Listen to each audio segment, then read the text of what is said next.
Hello friends, welcome to our new video. তো আমরা আগের দিন কভার করেছিলাম ভার্বের একটা যেটা হচ্ছে জেরান্ড আর হচ্ছে ইনফিনিটিভ, রাইট? তো আজকে আমাদের ভার্বের শেষ পার্ট হতে চলেছে। যে ভার্বের আজকে যে পার্টটা বাকি রয়েছে সেটা হচ্ছে পার্টিসিপল।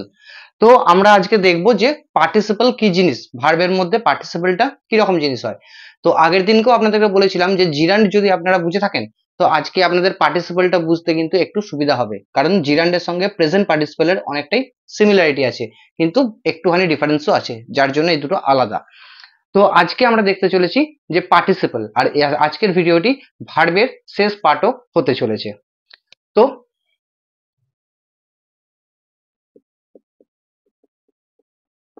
পার্টিসিপল, তো এটা হচ্ছে একটা নন ফাইনাইট ভার্বের মধ্যে আসছে পার্টিসিপল। তো পার্টিসিপলকে আমরা ক ভাগে ভাগ করছি? পার্টিসিপলকে আমরা তিনটে ভাগে ভাগ করছি। প্রথমটা হচ্ছে প্রেজেন্ট পার্টিসিপল, সেকেন্ডেরটা হচ্ছে পাস্ট পার্টিসিপল, আর থার্ডেরটা হচ্ছে পারফেক্ট পার্টিসিপল। ওকে, এখানে প্রেজেন্ট পাস্ট ফিউচার নয়, কিন্তু প্রেজেন্ট পার্টিসিপল, পাস্ট পার্টিসিপল আর হচ্ছে ফিউচার পারফেক্ট পার্টিসিপল। তো এখানে আমরা এবার দেখবো যে তিনটে ভাগের মধ্যে ডিফারেন্স কি কি আছে, বা তিনটে ভাগের স্ট্রাকচার কেমন হয়। তো আমরা প্রথমে আলোচনা করবো আজকে প্রেজেন্টটাকে নিয়ে। তো আগের দিনকে আপনাদেরকে জিরান্ড যেটা আমি বুঝিয়েছিলাম, সেখানে একটুখানি ভালো করে মনে করে দেখুন যে আমি বলেছিলাম যে জিরান্ড যেটা হচ্ছে সেটা হচ্ছে কিন্তু নাউন, আবার তারই সঙ্গে ভার্ব, রাইট? তো একটা আমি উদাহরণ কি দিয়েছিলাম, যে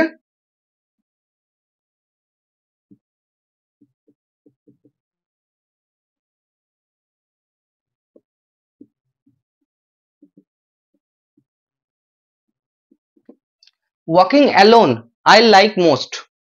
বুঝতে পেরেছেন? মানে একা একা হাঁটা আমি সব থেকে ভালোবাসি বা পছন্দ করি। তো এখানে ওয়াকিং অ্যালোনটা কি হিসাবে আসছে? না সাবজেক্ট হিসাবে। না আমি যে পছন্দ করি, কি পছন্দ করি, না সেটা হচ্ছে আমার ওয়াকিং অ্যালোন, একা একা হাঁটা। তো সেখানে আমাদের এখানে এই জিনিসটা হচ্ছে নাউন, ভার্ব প্লাস আইএনজি যেটা আছে। তো এখানে হচ্ছে এটা আমার নাউন, বোঝা গেছে? তো এখানে জিরান্ড হচ্ছে ভার্ব প্লাস নাউন, মানে একই সঙ্গে নাউনেরও কাজ করছে আবার একই সঙ্গে ভার্বেরও কাজ করছে। তো এখানে প্রেজেন্ট পার্টিসিপলও কিন্তু সেম। এখানে আমি কি বলেছিলাম? Verb plus ING. এখানে প্রেজেন্ট পার্টিসিপলও কিন্তু একই জিনিস, ভার্ব প্লাস আইএনজি। কিন্তু এখানে ডিফারেন্সটা কি? এখানে দেখুন নাউন প্লাস ভার্ব, মানে ভার্বটা একই সঙ্গে ভার্বও হচ্ছে প্লাস আবার নাউনও হচ্ছে। কিন্তু এখানে প্রেজেন্ট পার্টিসিপলের ক্ষেত্রে কি হচ্ছে?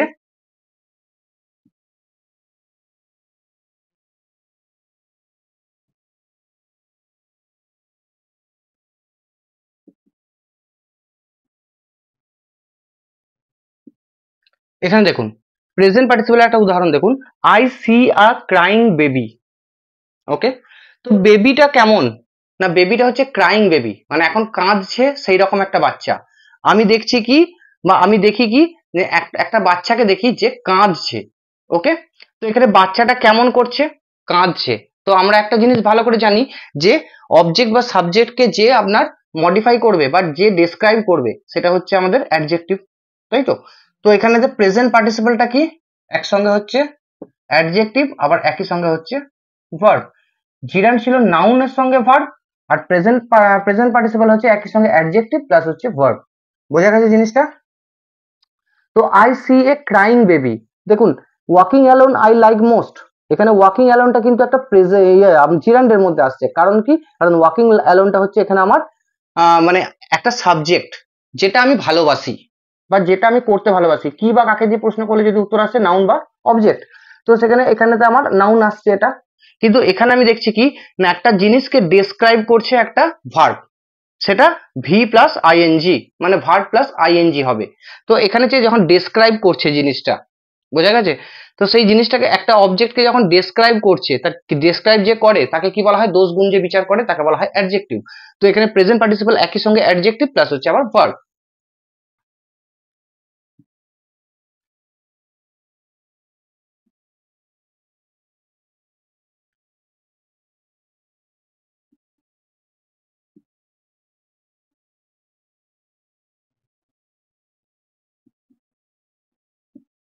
I saw A flying bird.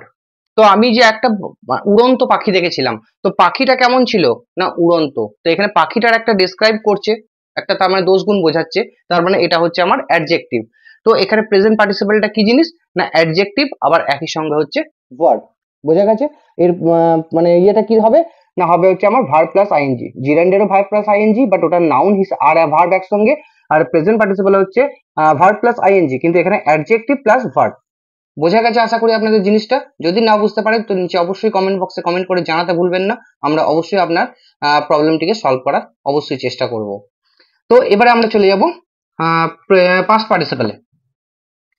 চলুন এবার আমরা শুরু করি পাস্ট পার্টিসিপল। তো পাস্ট পার্টিসিপলের কি হবে? না যেটা থাকবে সেটা হচ্ছে V3, ভার্বের থার্ড ফর্ম, মানে পাস্ট পার্টিসিপল ফর্ম থাকবে। ওকে, তো কি রকম জিনিসটা?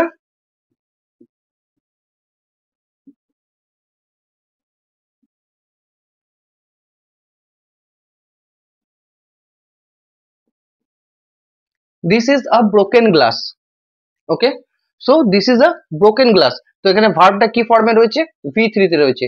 Break, broke, broken. তো এখানেতে দেখুন it is a broken glass, মানে গ্লাসটি কি রকম অবস্থায় আছে? ভাঙা অবস্থায়, মানে সেটা একটা অ্যাডজেক্টিভ আপনাদেরকে বোঝানো হচ্ছে। তো এখানেতে হচ্ছে সেই জিনিসটাই যে V3 থাকবে ভার্বের পাস্ট পার্টিসিপল ফর্ম। তো এটাই হচ্ছে এরকম। আরেকটা হচ্ছে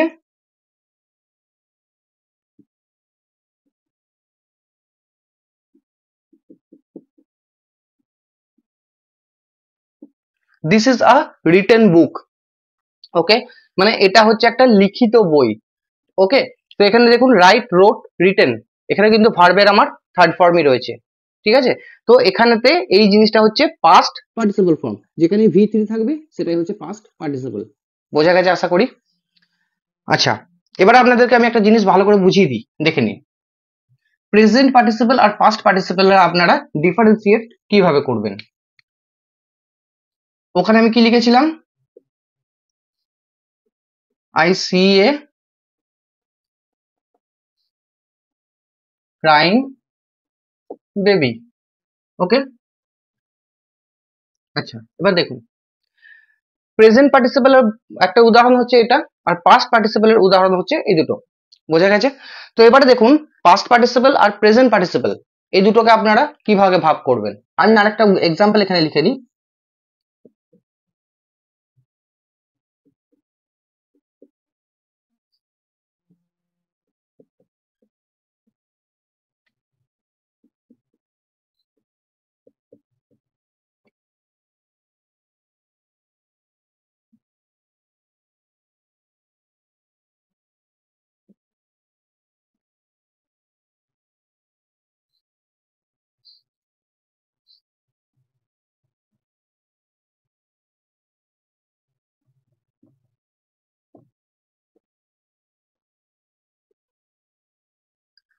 ওকে, তো দেখুন এখানে তো আমি একটা জিনিস কি বলেছি, যে I see a crying baby, মানে এটা হচ্ছে প্রেজেন্ট পার্টিসিপলের একটা এক্সাম্পল। আর এখানে দুটো এক্সাম্পল আছে পাস্ট পার্টিসিপলের। তো এখানে দেখুন I see a crying baby, মানে আমি একটা কাঁদার মতো একটা মানে কাঁদছে এরকম একটা বাচ্চাকে আমি দেখেছি। ঠিক আছে, এবারে এখানে দেখুন যদি অবজেক্ট যদি নিজে থেকে কাজটাকে করতে পারে, ভালো করে বুঝুন, অবজেক্ট যদি নিজে থেকে কাজটা করে বা করতে পারে, তাহলে সেটাকে আমরা বলবো কি? না প্রেজেন্ট পার্টিসিপল। এবারে এখানে একটা ভালো করে লক্ষ্য করে দেখুন, it is a broken glass. Glass কি নিজে নিজে ভাঙতে পারবে? পারবে না, রাইট? তো গ্লাসটা কারোর দ্বারা ভাঙা হবে। বুক, রিটেন বুক, বুক কি নিজে নিজে লিখবে? নিজে নিজে তো আশা করি লিখবে না। তো বুকটাকে কারোর দ্বারা লেখা হচ্ছে, কেউ না কেউ তো বুকটাকে লিখছে, তবেই না সেটা হচ্ছে। তো এখানে দেখুন যদি সাবজেক্ট বা অবজেক্ট যদি কাজটা ভার্বের মানে কাজটা যদি নিজে নিজেই করতে পারে, তাহলে সেটা হচ্ছে প্রেজেন্ট পার্টিসিপল। আবার দেখুন ভালো করে, যদি অবজেক্ট যদি নিজের কাজটা নিজে নিজে করতে না পারে, কারোর দ্বারা করতে হয়, তাহলে সেটা হবে আমার পাস্ট পার্টিসিপল। আশা করি বুঝেছেন। এবারে ভালো করে দেখুন আরেকটা, এটার মানে প্রেজেন্ট পার্টিসিপল আর পাস্ট পার্টিসিপল চেনার আরেকটা এক্সাম্পল কিরকম থাকে, মানে আরেকটা মানে ওয়ে কিরকম আছে। I am interested or interesting. ঠিক আছে, আর এখানে আছে the book is interested or interesting. Okay, তো এখানে দেখুন সাবজেক্ট যদি ব্যক্তিবাচক হয়, তাহলে এখানে হবে আমার পাস্ট পার্টিসিপল। আর সাবজেক্ট যদি বস্তুবাচক হয় তাহলে আমার এখানেতে হবে প্রেজেন্ট পার্টিসিপল। বোঝা গেছে? তাহলে এখানেতে আমি যদি দেখি যে এখানে আই হচ্ছে আমার সাবজেক্ট, তো এখানে সাবজেক্ট কি আই মানে একটা ব্যক্তিবাচক, তখন আমাদের এখানে কিন্তু এটা প্রেজেন্ট পার্টিসিপল হবে না, এটা আমার পাস্ট পার্টিসিপল হয়ে যাবে। মানে এখানে আমার ইন্টারেস্টিং হবে না, এখানে আমার ইন্টারেস্টেড হবে। বোঝা গেছে? আবার এখানে দেখুন the book is interested or interesting, এখানে বুকটা কি না একটা বস্তুবাচক জিনিস, ব্যক্তিবাচক কিন্তু নয়। তাহলে এখানেতে যে জিনিসটা হবে সেটা আবার হবে প্রেজেন্ট পার্টিসিপল, পাস্ট পার্টিসিপল হবে না, মানে দ্য বুক ইজ ইন্টারেস্টেড নয়। ওকে, তো দুটো উপায়, অবজেক্ট যদি নিজে থেকে কাজটা করতে পারে তাহলে সেটা হচ্ছে আমার প্রেজেন্ট পার্টিসিপল, আর অবজেক্ট যদি নিজে থেকে কাজটা করতে না পারে, কারোর দ্বারা করতে হয়, তখন সেটা হচ্ছে আমার পাস্ট পার্টিসিপল। আর আরেকটা উপায় কি আছে না, আমার বাক্যে যদি সাবজেক্ট যদি বস্তুবাচক হয় তাহলে সেটা আমার হবে প্রেজেন্ট পার্টিসিপল। আর বাক্যে সাবজেক্ট যদি ব্যক্তিবাচক হয় তখন সেটা হবে আমার পাস্ট পার্টিসিপল। তো আশা করি আপনাদের পাস্ট পার্টিসিপল আর প্রেজেন্ট পার্টিসিপলের মধ্যে আপনাদের কোনো রকম অসুবিধা থাকার কথা নয়। তা সত্ত্বেও যদি অসুবিধা কোনো রকম থেকে থাকে তো অবশ্যই কমেন্ট বক্সে কমেন্ট করে জানাতে পারেন, আমরা সলভ করার চেষ্টা করব। তো এবার চলে যাচ্ছি আমরা আমাদের আরেকটা পার্ট, সেটা হচ্ছে পারফেক্ট পার্টিসিপল। এবার আমরা চলে যাব পারফেক্ট পার্টিসিপলে। পারফেক্ট পার্টিসিপল কোনটা, যেখানে আমরা দেখতে পাবো যে হ্যাভিং প্লাস V3 মানে ভার্বের পাস্ট পার্টিসিপল ফর্ম, যেখানে আমরা দেখতে পাবো হ্যাভিং প্লাস V3 আছে সেটাই আমরা জানবো পারফেক্ট পার্টিসিপল। একটা এক্সাম্পল দিই,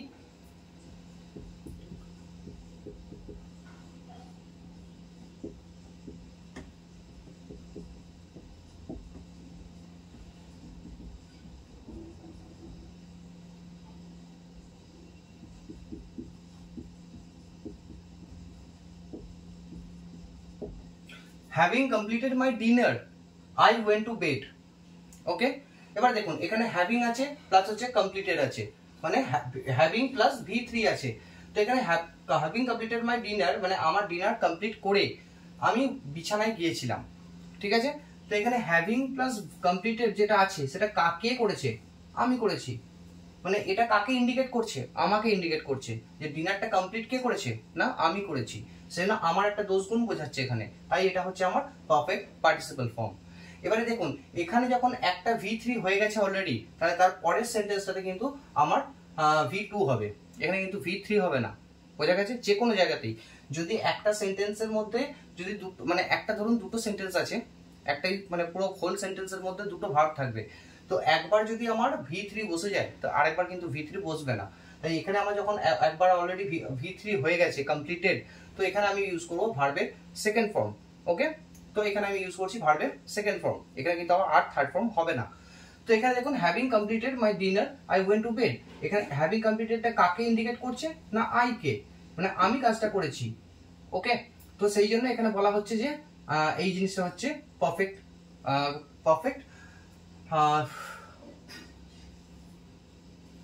তো এই জন্যই এটা বলা হচ্ছে পারফেক্ট পার্টিসিপল। বোঝা গেছে জিনিসটা? তো হ্যাভিং প্লাস V3 আমার যেখানেই দেখতে পাবো সেখানেই আমার হয়ে যাবে পারফেক্ট পার্টিসিপল। তো আশা করি আপনারা বুঝতে পারছেন, এবং এরকম যদি ইনফরমেটিভ ভিডিও এবং এরকম আরো যদি ভিডিও আপনারা পেতে চান তো অবশ্যই আমাদের চ্যানেলটিকে সাবস্ক্রাইব করে আমাদের পাশে থাকবেন। আর যদি ভিডিওটি ভালো লেগে থাকে তো অবশ্যই একটি লাইক দেবেন এবং কমেন্ট করে জানাবেন আপনারা কে কোথা থেকে দেখছেন। তো দেখা হচ্ছে আগামী ভিডিওতে, তো ততক্ষণের জন্য থ্যাংক ইউ সো মাচ।